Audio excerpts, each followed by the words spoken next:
எல்லாருக்கும் வந்து ஒரு கேள்விக்குறியாகவே இருக்கும். வீடியோ போடுவாங்களா, போட மாட்டாங்களா அப்படின்னுட்டு. நிறைய பேர் நினைப்பீங்க, "அப்பாடா வீடியோ வந்துருச்சு" அப்படின்னுட்டு. ஸோ இன்றைக்கி முழுக்க முழுக்க மனசை ஒருநிலைப்படுத்திக்கிட்டு தான் நான் இந்த வீடியோ போடுறேன். இன்றைக்கி முழுக்க முழுக்க இந்த வீடியோவில் பொது உடைமையாக எதுவுமே இருக்காது. எல்லாமே வந்து என்னுடைய சுயநலத்துக்காக இந்த வீடியோ. இன்றைக்கி ஒரு நாள் இந்த சுயநலத்துக்காக தான் வீடியோ. சுயநலத்துக்கும் பொதுநலத்துக்கும் நிறைய வித்தியாசம் நிறையவே இருக்குது. என்னோட ஒரு தேவை, எனக்கு ஒரு தேவை, எனக்கு ஒரு உதவி வேணும், அந்த மாதிரி இருக்கிறது என்னோடய சுயநலம். மற்றவங்களுக்கு தேவை, மற்றவங்களுக்கு வாங்கி கொடுங்க, மற்றவங்களுக்கு செய்யுங்க, அதுன்றது பொது உடைமை. ரொம்ப வருஷமாக பொது உடைமையை பற்றி தான் நான் பேசுகிறேன். அப்பப்போ எனக்கு ஏதாவது தேவைன்னா, ரொம்ப நாள் ஆச்சு நினைக்கிறேன், வீடியோ போட்டே ரொம்ப நாள் ஆச்சு. ஸோ எனக்குன்னு ஹெல்ப் கேட்டும் ரொம்ப நாள் ஆச்சு. ஒரே ஒரு கோரிக்கைக்கு மட்டும்தான் உங்கள்கிட்ட முன் வைக்கிறேன். நான் சில பிரச்சனைகளால், சில ஃபினான்ஷியல் பிரச்சனை எல்லாருக்குமே இருக்கக்கூடியது தான். சராசரி ஒரு மிடில் கிளாஸ் ஃபேமிலியாக இருந்தால் என்ன பிரச்சனைகள்லாம் வருமோ அதே தான் எனக்கும். எனக்கு சுற்றி எல்லாமே ஒரே நேரத்தில் வந்துடுச்சு. அதாவது ஒரு கிரகத்தில் வந்து இந்த ராசிலேருந்து இந்த ராசி வந்துடும், அந்த ராசி வந்துடும், இவை எல்லாமே என்னை சுற்றி ஒரே இடத்துல இருக்கிற மாதிரி இருக்குது. அதனால தான் இன்றைக்கி நான் சொல்லும் போதே வந்து எதாக இருந்தாலும் உண்மையாகவும் ஆனஸ்ட் ஒரு ஜெனுவனாக ஒரு விஷயத்த சொல்லணுமே அப்படின்றத நான் சொல்கிறேன். இது முழுக்க முழுக்க கணிப்பு எடுத்து கொடுக்க போகிறேன். கணிப்பு கொடுக்கறதுக்காக எனக்கு உதவி பண்ணுங்கள். நீங்கள் காசு கொடுத்தீங்கன்னா நான் எப்போவுமே உங்களுக்கு உதவி பண்ணுவேன். அந்த மாதிரிலாம் எதுவும் சொல்லலை. ஏன்னா அப்படி சொல்கிறவங்கெல்லாம் வந்து இங்கே நிறைய பேர் வந்து ஏமாற்றிட்டு தான் இருக்காங்க. நான் அப்படி சொல்ல, உங்களால் முடிஞ்சுது அப்படின்னா, நான் ஒரு ஃபினான்ஷியலாக வந்து ஸ்கூல் ஃபீஸுன்னு வச்சுக்குமே, ஏன்னா நிறைய இருக்குது. அது பெருசாக சொல்லக்கூடிய விஷயம். ஸ்கூல் ஃபீஸ் அந்த மாதிரி நிறைய வேலை வந்து ஒரு 10 நாள் உடம்பு சரியில்லை, அந்த மாதிரி நிறைய சொல்லலாம். எவ்வளோ வேணால் அடிக்கடிக்கு சொல்லலாம். ஆனால் நீங்கள் யாருன்னு எனக்கு தெரிய போகிறதில்ல, நான் யாரும் உங்களுக்கு தெரிய போகிறதில்ல. நான் முகத்தை காட்டியும் பேசலை, எதுவுமே பேசலை.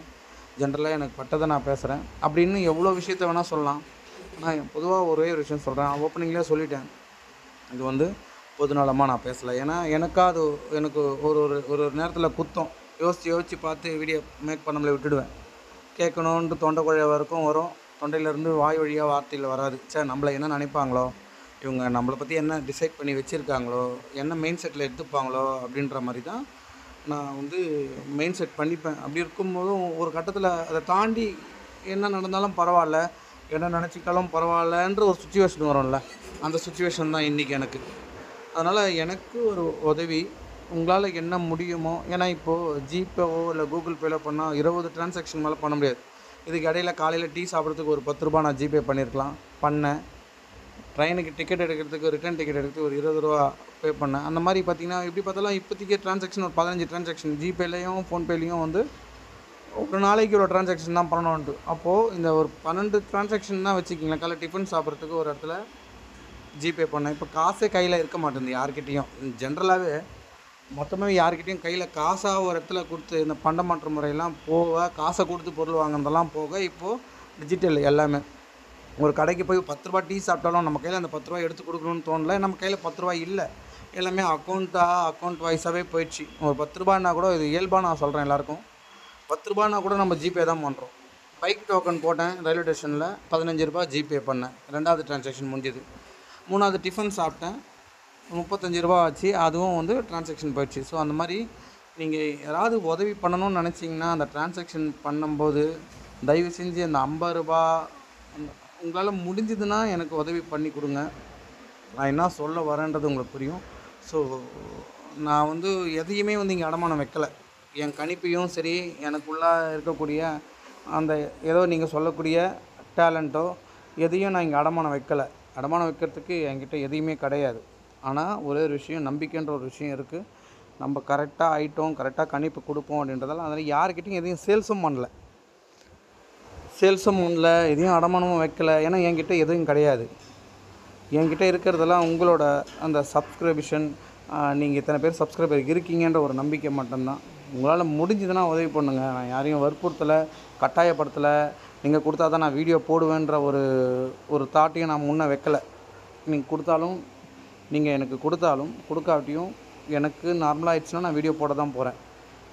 ஓகேங்களா? அதனால் உங்களால் முடிஞ்சுது அப்படின்னா, நான் ஒரு கஷ்டத்தில் இருக்கிறேன், அந்த கஷ்டத்தை நீங்கள் நிவர்த்தி பண்ணணும்னு யாராவது, ஏன்னா எல்லாருமே கஷ்டப்படுறோம். எங்கேயாவது ஒருத்தங்க என்னால் ஏதாவது பலன் அடைஞ்சு ஒரு வேளை இவருக்கு நம்ம உதவி பண்ணக்கூடிய சந்தர்ப்பம் கிடைக்கல, இவருக்கு ஏதாவது ஒரு நேரங்காலம் வரும்போது நம்ம சந்தர்ப்பத்தில் உதவி பண்ணலாம் அப்படின்னு நினைக்கக்கூடிய நபர்கள் சில பேர் இருப்பாங்க. ஏன்னா நம்ம வின்னிங் கொடுத்துருக்கோம், முன்னாடி போட்ட வீடியோலையோ இல்லை இப்போ வீடியோவும் கொடுத்துருக்கோம், கொடுக்காம இல்லை. அந்த மாதிரி கஷ்டப்படுறவங்க கிட்ட கேட்கல, யாராவது எனக்கு உதவி பண்ணணும்னு ஏற்கனவே மைண்ட் செட் பண்ணி வச்சுருந்தீங்கன்னா, என்னால் பலன் அடைஞ்சிருந்தீங்கன்னா, என்னால் உங்களோட நிலமை ஓரளவுக்கு மாறி இருந்தால் உதவி பண்ணி கொடுங்க. நான் ரிக்வெஸ்ட்டாக தான் கேட்க முடியும். ரிக்வெஸ்ட்டு மட்டும்தான் என்கிட்ட இருக்குது, வேறு எதுவுமே இல்லை. நம்பிக்கை இருக்குது, என்னால் கணிப்பை எடுத்து கொடுக்க முடியும், நல்ல கணிப்பை கொடுக்க முடியும். ஆனாலும் அந்த கணிப்புக்காகலாம் நான் உங்கள் யார்கிட்டேயும் நான் இங்கே ரிக்வெஸ்ட் பண்ணலை. ஸோ முடிஞ்சால் உதவி பண்ணுங்கள். என்னோடய ஃபோன்பே நம்பரு 8939159809. தயவு செஞ்சு கால் பண்ணி நம்பரை சொல்லுங்கள், இன்றைக்கி என்ன ரிசல்ட் வரும் இன்றைக்கி, அதெல்லாம் எனக்கு இன்றைக்கி நான் இது வரைக்கும் நான் இந்த வீடியோ உங்களுக்கு போஸ்ட் போடுற வரைக்கும் நான் கணிக்கலை. ஸோ நான் அந்த மாதிரி எனக்கு கரெக்டான நம்பர் தெரிஞ்சிருந்தால் நான் கஷ்டப்பட வேண்டிய அவசியமே கிடையாது. இதெல்லாம் இருக்கக்கூடிய ஃபேக்ட்டு, இது நிறைய பேருக்கு தெரில. ஒரு கணிப்பாளர்னால் அவருக்கு நம்பர் தெரிஞ்சிடும், அவர்கிட்ட நம்பர் இருக்கும், அப்படிலாம் கிடையாது. அப்படிலாம் சொன்னாங்கன்னா உங்களை ஏமாத்துறாங்கன்னு அர்த்தம். யாரோ ஒருத்தவங்க உங்களை ஏமாத்துறாங்க, நீங்கள் ஏமாந்துக்கிட்டு இருக்கீங்கன்னு அப்படின்னு அர்த்தம். நான் ஜென்ரலாக இப்போ நீங்களும் உங்கள் எதிர்க்க ஒரு ஃப்ரெண்ட்ஸாக இருந்தால் ஒரு நண்பர்கிட்ட எப்படி உரையாடல் பண்ண முடியும்? நண்பரை ரொம்பலாம் ஏமாற்ற முடியாது.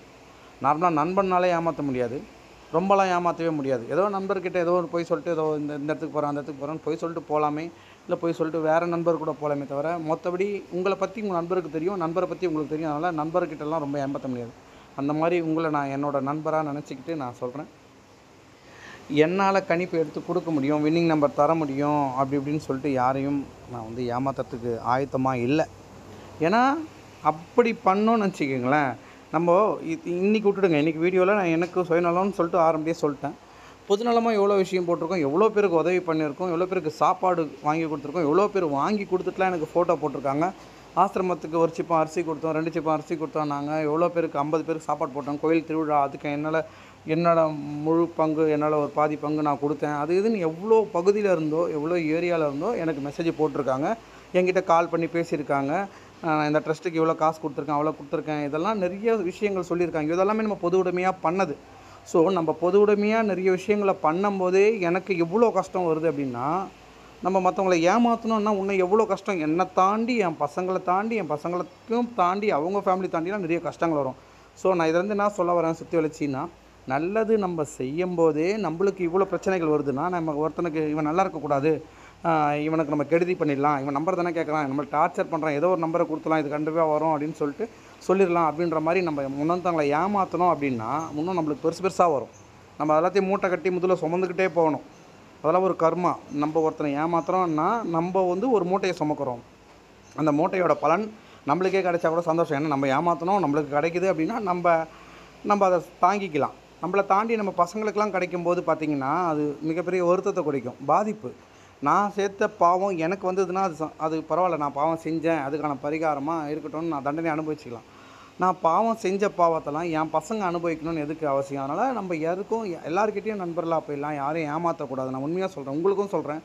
நீங்கள் உதவி பண்ணுவீங்களோ பண்ண மாட்டிங்களான்ற அந்த ஒரு மைண்ட் செட்லாம் எனக்கு இன்னும் இது வரைக்கும் வரல. ஆனாலும் நான் ஜென்ரலாக ஒன்று சொல்கிறேன், யாருமே ஏமாற்ற வேண்டாம்.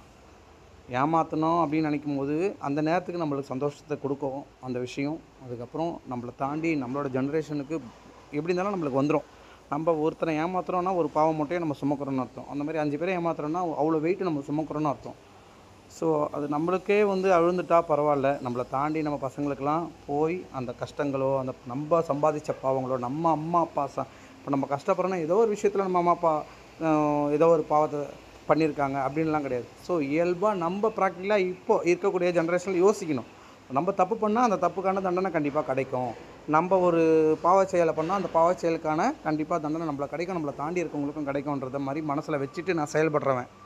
ஏன்னா ஏமாற்றணுன்னா இதை கொடுங்க அதை கொடுங்க, நான் வின்னிங் நம்பர் தரேன், அதை தரேன், இதை தரேன்னு சொல்லிட்டு ஏமாற்றிட்டு போயிடலாம். அந்த மாதிரி எனக்கு மனசும் இல்லை, என் குரூப்புக்கிட்டையும் அதான் சொன்னேன் நான் இப்போது. ஸோ வீடியோ மூலமாக உதவி கொடுங்கன்னு கேட்குறத விட இதை கொடுத்தா இது கிடைக்கும் அப்படின்னு சொல்கிறதுக்கு 5 நிமிஷம் ஆகாது. என்கிட்ட இருக்குது, எல்லாமே இருக்குது, என்கிட்ட ஒரு நம்பர் இருக்குது, அந்த நம்பரை நான் உங்களுக்கு தரேன், எனக்கு உதவி பண்ணுறீங்களான்னு கேட்குறதுக்கு 2 நிமிஷம் ஆகாது. அது ஏமாத்து வேலை. ஏன்னா எனக்கே தெரியாது என்ன நம்பர் வரும்னுட்டு. கணிப்பை கணிச்சு தான் எடுக்க போகிறேன், எடுத்து கொடுக்குறேன். அதில் ஒரு நாள் வரும், ஒரு நாள் வராமல் போகும், ஒரு நாள் நல்லாவே வந்திருக்கு. அதனால் நான் உங்கள்கிட்ட உண்மையாக ஓப்பனாக கேட்குறேன், முடிஞ்சால் உதவி பண்ணுங்கள். ஆல்ரெடி நான் அந்த ஃபோன்பே நம்பர் சொன்னேன், மறுபடியும் ஒரு முறை சொல்கிறேன் 8939159809. இதுக்கு மேலே எனக்கு எவ்வளோ ரிக்வெஸ்ட்டாக கேட்குறதுன்னு தெரில. இது எனக்கு தெரிஞ்சவங்களே இந்த வீடியோவை பார்த்தாலும் என்கிட்ட வந்து என்ன கேட்பாங்க, என்ன நினச்சிப்பாங்க, அவங்க என்ன தப்பாக நினைப்பாங்களா, இல்லை என்ன ஒரு மாதிரி இலக்காரமாக நினைப்பாங்களா அப்படின்றதெல்லாம் எனக்கு சரியாக தெரில. எல்லாத்தையும் தாண்டி தான் இந்த நான் பதிவை போடுறேன். இருந்தாலும் நான் தவறாக ஏதாவது பேசியிருந்தாலோ, தப்பாக யார் மனதால் புண்படுற மாதிரி நான் பேசியிருந்தாலோ என்னை மன்னிச்சுக்குங்க.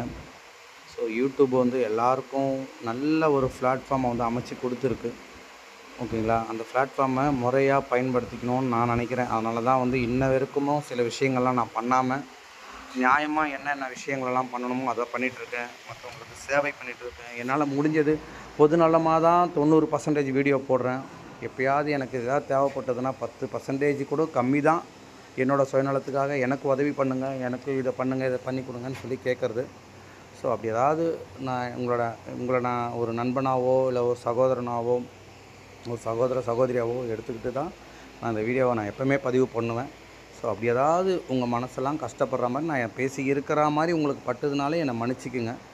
ஸோ இன்றைக்கான கணிப்பு 2012 கிடச்சிது, 7900. இந்த 7900க்கு ஒரு அமைப்பு இருக்குது. ஸோ அந்த அமைப்பை பார்த்தீங்கன்னா உங்களுக்கு தெரியும், 76 இது என்னமோ இன்றைக்கி மறுபடியும் வரலாமா அப்படின்ற மாதிரி என் கான்செப்ட்டு. ஸோ அதை நீங்கள் சேவ் பண்ணி வச்சுக்கோங்க, அப்படியே நான் சொல்கிறத நோட் பண்ணி வச்சுக்கோங்க. 769 நீங்கள் டீபோர்டு என்ன வேணால் சேர்த்துக்குங்க. இது ஒரு வேளை வரா மாதிரி இருந்தால் இன்றைக்கி வரதுக்கான பாசிபிலிட்டி இருக்குது. அது எப்படி வேணால் வரலாம், அதனால தான் டீபோர்டு எதை வேணால் சேர்த்துங்கன்னு சொன்னேன். நம்ம சேனல் மூலமாக 3 நம்பர் நான் கொடுக்க மாட்டேன், அந்த மாதிரி சில ப்ராமிசஸ்லாம் இருக்குது. ஸோ அது நான் கொடுக்க மாட்டேன். 3 நம்பராக நான் நம்ம வீடியோவில் நான் கொடுக்க மாட்டேன். 3 நம்பருன்றதை நம்ம வீடியோவில் அவாய்ட் பண்ணுறேன் டோட்டலாக. ஸோ 4 டிஜிட் மட்டும்தான் என்னால் கணிச்சு கொடுக்க முடியுதே தவிர இந்த 3D அதெல்லாம் என்னால் எக்ஸாக்டாக எடுத்து கொடுக்க முடியாது, கொடுக்கவும் மாட்டேன். ஸோ இந்த 769ன்றத டீபோர்டு நீங்கள் ஒரு ப்ரெடிக்ஷன் இருக்கும், உங்களுக்குன்னு ஒரு மைண்ட் செட் இருக்கும். நான் சொன்ன மாதிரி அந்த கணக்கும் எடுத்துக்கோங்க. 7 வந்தால் 1 4 அந்த மாதிரி கணக்கு வச்சுக்கோங்க. அந்த மாதிரி கணக்கு வச்சுன்னு 769 வந்து மென்ஷன் பண்ணுங்கள். ஏன்னா இதுவும் நான் என் கஷ்டத்தில் தான் சொல்கிறேன். கஷ்டத்தில் ஒரு குறிப்பிட்ட நாள் ஒரு குறிப்பிட்ட சேட்லேருந்து தான் நம்மளுக்கு ஒரு சில விஷயங்கள்லாம் கிடைக்கும். அப்படி கிடைச்சது தான் வந்து இந்த ஒரு பேட்டர்ன். இந்த பேட்டர்னில் இருக்கக்கூடியது இங்கே எனக்கு டி வந்து ஆல்ரெடி வந்து 1னே எனக்கு அங்கே கணிச்சு வந்திருக்கு. 1697 வந்தாலும் ஹாப்பி தான். அப்படி இல்லாட்டி இந்த பேட்டர்னில் பாருங்கள், 764க்கு ஒரே ஒரு நேரடி க்ளூ நம்பர் 674. அப்போ 674க்கு நான் வந்து 674க்கு ஒரு நம்பரை 6க்கு கீழே இருக்கிறது 2143 மெயின் கான்செப்ட் கணிப்பு. 2143 மெயின். இந்த 1697 இதுவே வந்து மெஜாரிட்டி மெயின். ஸோ அதனால் இது ரெண்டுத்தையும் போடுறேன், ஓகேங்களா. இங்கே அடிஷ்னலாக வர்றது வந்து 1343, இங்கே ஒரு 43 வருது. ஸோ 43ன்றதை நீங்கள் கொஞ்சம் கன்சிடர் பண்ணிக்கங்க. 9244666908, ஓகேங்களா. 43 கணிசமாக வந்து இன்றைக்கி இது வருது. ஸோ சாரி 4398ன்ற பிளேஸில் இருக்குது. ஸோ இது ரெண்டுமே வந்து ட்ரை பண்ணலாம். பவர் தான் 43யோட பவர் தான் வந்து 98. ஸோ நான் இந்த வீடியோ மூலமாக இம்பார்ட்டன்ட் சொல்கிறது 2143 1697 இருக்கலாம். அப்படி இல்லாட்டி 11111 697 எழுதியாச்சு. 679 796 769 976 967 இந்த மாதிரி ரேஞ்சில் நான் போட்டிருக்கேன். ஸோ உங்கள் கணக்கில் வந்ததுன்னா யூஸ் பண்ணுங்கள். ஆரம்பத்தில் நான் கேட்டது உங்களுக்கு ஏதாவது தப்புன்னு பட்டுதுன்னா மன்னிச்சிக்கங்க. இதெல்லாம் கமெண்ட் மூலமாக எனக்கு தெரிவிங்க. நன்றி நன்றி. எனக்கு கேட்கணும்னு தோணுச்சு கேட்டேன். உதவி பண்ண நினைக்கக்கூடிய நபர்கள் உதவி பண்ணி கொடுங்க. நன்றி, வணக்கம்.